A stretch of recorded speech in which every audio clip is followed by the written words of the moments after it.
Olá, 10 de novembro de 2023, sou o Lércio Comar, naquela nossa conversa do mercado, falando um pouquinho do que foi notícia, falando um pouquinho do nosso mercado moveleiro, alguns dados da D.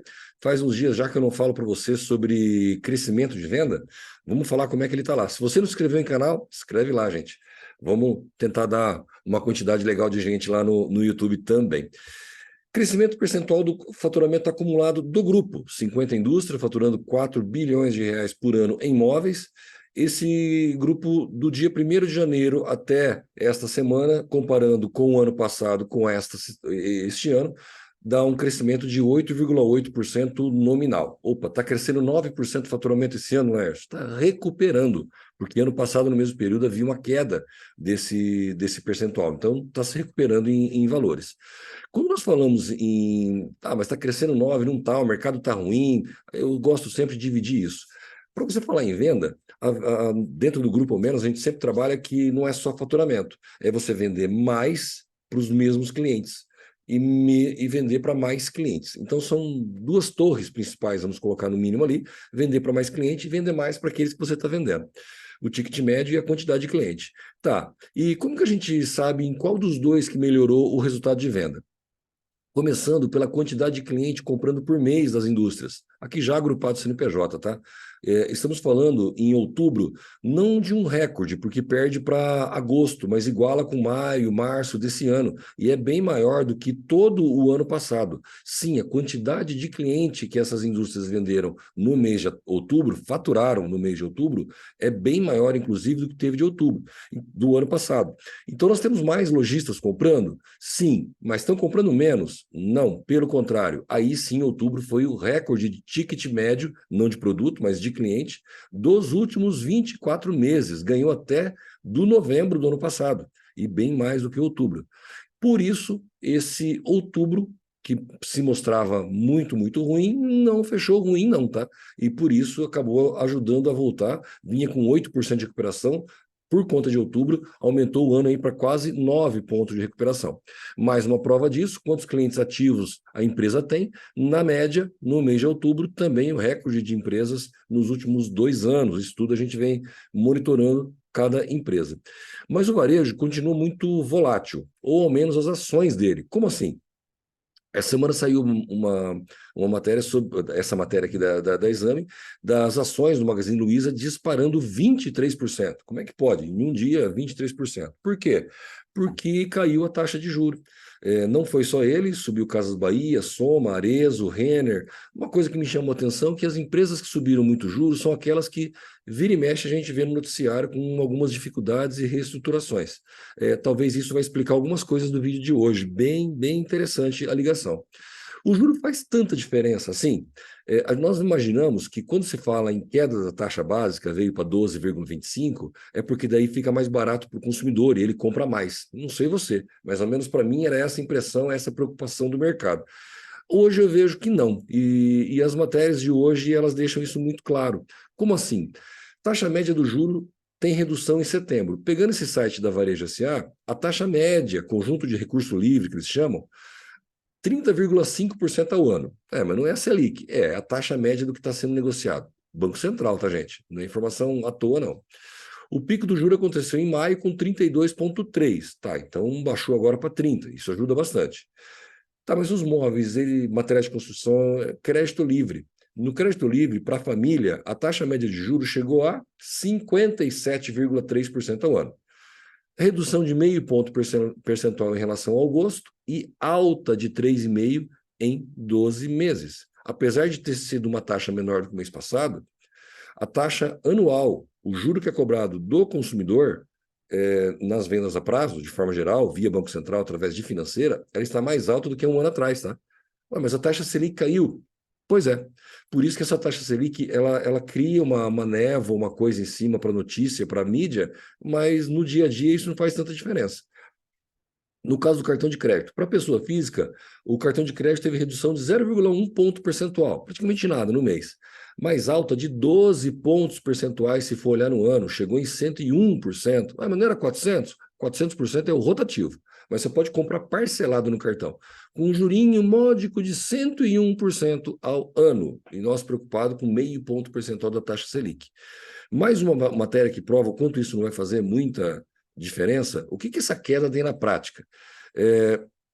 A taxa de 12,25 ao ano, Selic, caiu, ótimo. Segundo a ANEFAC, o juro médio para pessoa física passa de 123,7 para 122,7. A associação fez um cálculo em cima de todas as formas de financiamento e chegou nisso, na pessoa física de 123 para 122, na jurídica de praticamente 60 para 59,2. Na prática, no financiamento de uma geladeira, o consumidor pega lá R$ 1.500, divide em 12 prestações. Com essa queda do juro que nós tivemos, esse um ponto aqui, de 123 para 122, ele vai desembolsar 39 centavos a menos na prestação, ou R$ 4,64 a menos na geladeira, de R$ 1.500, diminuiu R$ 4. É por isso que nós vamos vender mais geladeiras e estofados e colchões? O cliente que entrar no cheque especial, R$ 1.000 por 20 dias, ele vai pagar 27 centavos a menos, porque caiu a taxa de juros na ponta. Então, esses meio ponto que cai de Selic, para o consumidor, para aumentar o consumo, não justifica. Tá, mas e por que se comemora tanto? Por que se sobe? Os investidores não são bobos, pagam 23% a mais em ações de empresas porque caiu a taxa de juros. Talvez é porque ele está afetando outro lugar. Essa semana saiu o balanço da Casas Bahia, um prejuízo gigante, já era esperado, veio até maior, a Casas Bahia vem se reestruturando, já coloco de cara, eu vejo com bons olhos, todas as ações que eles estão fazendo são as ações corretas de quem quer colocar a empresa no eixo de novo, mas não é de uma hora para outra, legal, mas aí você tem um prejuízo de 800 milhões. Tá, mas 800 milhões no trimestre, para mim, é uma fortuna. Para você, talvez para o outro não seja tanto. Eu faço comparação pelo faturamento da receita líquida aqui, tá? 6,6 bilhões. Dividindo os 800 milhões de prejuízo por 6,6 bilhões, dá 12,7%. Para cada R$ 100 faturado, gastou-se 112,70. Isso é o que preocupa. Então, quanto mais você se bate, pior fica. Tá, então é porque ela vendeu barato demais. Claro, se ela tivesse vendido no preço certo, não queimado, ela não teria tido esse prejuízo. Tá. O faturamento de 6,6 bilhões foi 6% menor. Olha lá onde a coisa começa a apertar. Tá, então ele não poderia ter dado desconto, não podia ter entrado na briga de preço. Mesmo entrando na briga de preço, ainda vendeu 6% a menos. Tá, então se aumenta o preço, não chega no ponto de equilíbrio, se você baixa o preço, ele dá prejuízo. Essa dificuldade não é da Casas Bahia, essa dificuldade é de um monte de gente no mercado. Fornecedor de matéria-prima, indústria de imóveis, lojista, muitas empresas estão passando com essa mesma dificuldade. Você tem consumo, sim, tem venda, só que o problema é vender pelo preço que você precisava vender, e com isso muita gente rodando no vermelho ou com lucro muito baixo. Mas o que ela teria... prova de que diminuiu esse lucro bruto por conta do vender barato ou aumentar custo, o lucro bruto deu 1,5 bilhão comparado com 2,1. Então caiu de 2,1 para 1,5. Tá, mas então ela tinha que ter cortado na despesa, e cortou. A despesa com venda geral administrativa, que era de 1,6, caiu 10% no ano. Olha lá, está fazendo a tarefa de casa. A despesa interna, fixa, aquilo que poderia ser cortado, cortou. O preço e o custo de compra, isso você tem um controle relativo. Não dá para comprar muito mais barato do que o teu fornecedor já fornece, não dá para cobrar mais caro do consumidor porque você precisa. Ele não vai fazer isso. Lerson, o que isso tem a ver com a taxa de juros? Pois é, dos 800 milhões que deu de prejuízo, 679 foi o resultado financeiro líquido. O que significa isso? Pagou-se de juro a mais do que recebeu, 679, de um prejuízo de 836. Se não tivesse pago nenhum juro, se fosse uma empresa 100% capitalizada, não dependesse do mercado financeiro, poderia ter dado lucro, vendendo pelo mesmo preço que foi vendido. Essa é a realidade de um monte de empresa. Indústria de imóveis, lojista, até representação comercial. O que você tem eu estou trabalhando para pagar juros. Eu tenho um lucro, mas esse lucro vai todo para o banco. Daí, como é que eu saio desse imbróglio? É muito complicado, é muito difícil e é demorado, mas é trabalhado. Reduzindo despesa fixa, tentando acertar produto, vendo onde você consegue ser mais eficiente, olhando algum nicho de mercado que não foi visto, onde eu posso vender sem ter que dar tanto desconto, cliente que eu ando perdendo, que é o trabalho da AD, muito baseado nisso, perdendo um cliente que já foi meu, por que eu estou fazendo isso? É muito mais caro pegar um novo. Então você tem que tentar otimizar para reverter isso a longo prazo e com isso fazer melhora. Existem grandes empresas, alguns players, até lojistas, que conseguem buscar dinheiro, financiamentos que vêm de fora, vem 1 bilhão, vem não sei quanto, dá prejuízo, mas vem dinheiro de fora. Mas não é para qualquer um, é só para quem consegue mesmo. E essa reorganização da Bahia não é só ela não, tá? É palavra de ordem. Vamos pegar Leroy Merlin. O varejo de material de construção não está vivendo a melhor fase nos últimos anos. Claro, se a taxa de juro para vender geladeira e guarda-roupa em 10 vezes ficou ruim, imagina vender casa em 25 anos. Pesa, e pesa bastante. Lembrando que ele deixa de vender o metal, a cerâmica, a areia, porque não está tendo essas construções, porque diminuiu esse ritmo, e nós mobiliamos essas casas. Então, nós estamos muito ligados a esse setor. Mas tudo bem. A Leroy Merlin fez vários ajustes, tamanho do estoque, mix de produto, organização de loja, desde setembro de 2020, com uma troca de presidente, na verdade. Mas a palavra dele, isso não se faz em um mês, em pouco mais de 2 anos, já limpamos boa parte do estoque. E o giro está em 40 dias. Não dá para você ter um estoque na tua indústria de 90 dias, de 60 dias. A linha de produto vai trocar antes disso. Você vai ter que otimizar. Tá, mas se eu trabalhar com estoque baixo, eu tenho um lote muito pequeno. E você perde em produtividade, você perde em desperdício. E esse daí é o maior perigo de uma indústria de imóveis, porque daí você deixa de ser competitivo, mas faz parte do negócio. Você vai ter que ir escolhendo esse ponto.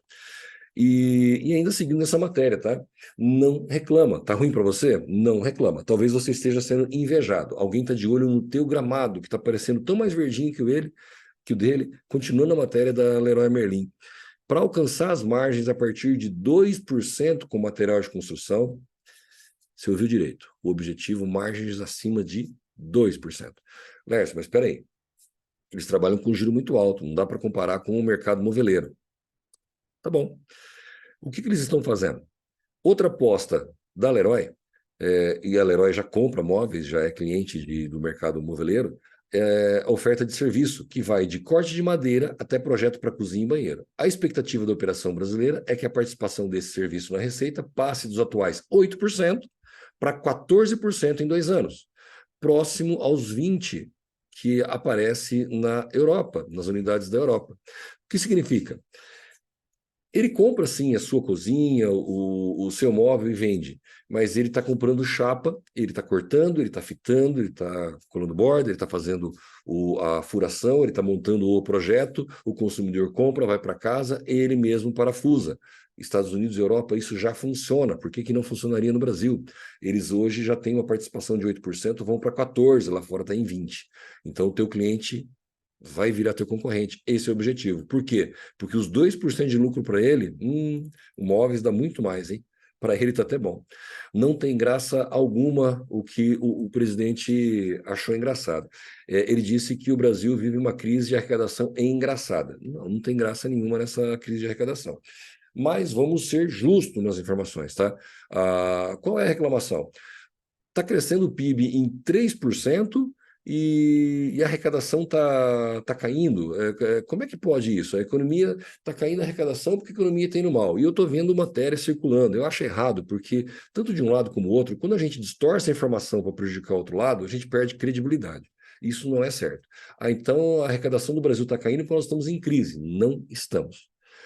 Estamos crescendo 3%. O mercado está acelerado. Não tem lucro. Isso, óbvio. Mas vendendo está. Tá, então por que caiu a arrecadação?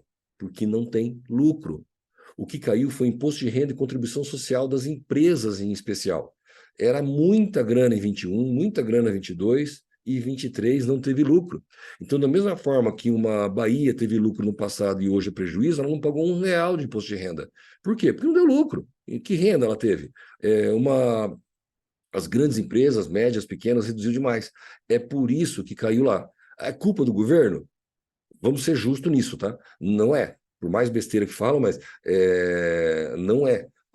Aí é uma situação que nós viemos numa inflação que subiu demais, as empresas conseguiam repassar preço de venda, conseguiam aumentar seus custos fixos. De 2022, 21, 22 para cá, veio uma redução do preço de venda, os custos de matéria-prima, de insumos vieram subindo atrás, ao invés de você ter a redução.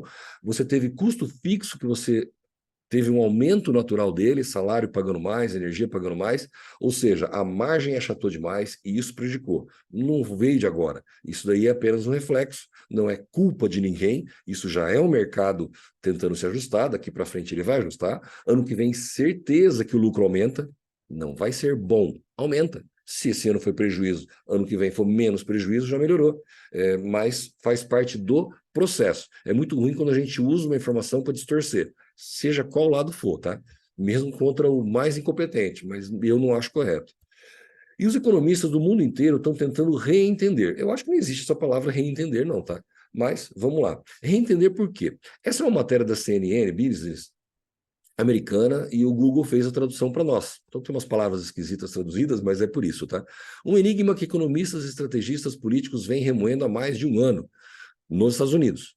A economia está boa, mas os americanos dizem que é péssima. Como assim? Apesar de todos os tipos de notícias positivas sobre inflação a abrandar, o Brasil também. Mercado de trabalho melhor numa geração, o Brasil também. Gasto de consumidor ainda robusto, subindo o PIB, o Brasil também. Os americanos parecem não conseguir abalar o desespero, pelo menos é o que responde lá. Nas pesquisas, 72% dos americanos dizem que as coisas no país hoje vão mal. Imagina que as coisas não estão bem. 72% está dizendo assim do americano, nossa, o negócio não está bem. Peraí, mas aumentou o emprego, aumentou a renda, a inflação está caindo, não, mas a coisa não está bem. Quando você está numa crise real, nós já passamos, a última no Brasil foi 2015. Quando você tem uma situação onde é uma crise real, o bicho pegou, você está vendo que a coisa para frente não vai bem, o que você faz? Você se segura, ou menos uma boa parte. E é aí onde existe um enigma dentro do enigma, segundo eles. Apesar do que dizem os americanos, eles não se comportam como um povo preocupado. Como assim? As pessoas não tendem a desembolsar milhares de ingressos para assistir a Taylor Swift, jantar de filé, férias, quando estão preocupados com a origem do próximo salário. Sim, se a tua expectativa é que o mercado vai muito ruim, mas sempre tem o rico que vai nisso. Não é essa a questão. No Brasil também, o que você tem é o turismo voltou ao normal dele, os shows voltaram ao normal e os restaurantes de padrão alto estão voltando ao normal. Mas quando você tem uma crise, eles são os primeiros a sentirem, eles são os primeiros a coisa engrossar. Por quê? Eu estou vendo que a coisa vai mal. Não dá para me viajar para passear. Eu não vou pagar aquele show agora 700, 800 reais porque eu estou com uma expectativa ruim. Você só faz isso quando você tem certeza de que o teu salário está garantido, que as coisas estão bem. É por isso que os economistas não entendem. A conta nunca foi assim. Sempre foi uma conta matemática e dessa vez ela não funciona. Prova disso, e é muito interessante, porque é muito parecido com o que está acontecendo lá com nós aqui também. Os gastos dos consumidores, o maior motor da economia americana, impulsionaram o PIB a crescer em impressionante taxa anual de quase 5% no último trimestre. A coisa está horrível, 72%. O mercado está horrível. Cresceu 5% o PIB. Você continua assistindo show e tudo mais. E daí? E daí? De onde vem dinheiro para isso? Enquanto isso, os americanos estão acumulando dívida recorde de cartão de crédito e atrasando o pagamento. Aí é outra história. Aí a gente não sabe até onde vai. No Brasil, isso também está acontecendo? Nós temos uma utilização do cartão muito mais alta? Não é bem isso. O endividamento do brasileiro não cresceu. Então, aqueles que aparecem lá é fake também, tá? E então não é bem essa conta que a gente faz, mas ficou essa impressão. Nós pegamos um estigma tão forte de reclamar e dizer que está tudo ruim que a gente nem olha para a economia.